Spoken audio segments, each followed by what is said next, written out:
How to change your gender to custom on Facebook mobile. Hello guys, in today's video I'm gonna show you how to change your gender to custom on Facebook mobile. First thing we're gonna do is go to Facebook and now click these three lines here and go down until you find settings and privacy, and then click settings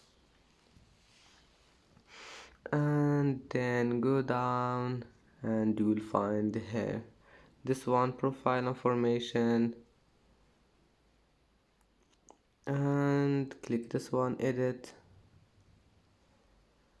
and now all you need to do is just click on custom and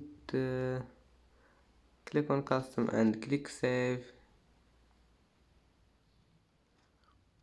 and that's it. Don't forget like and subscribe, and see you in the next video.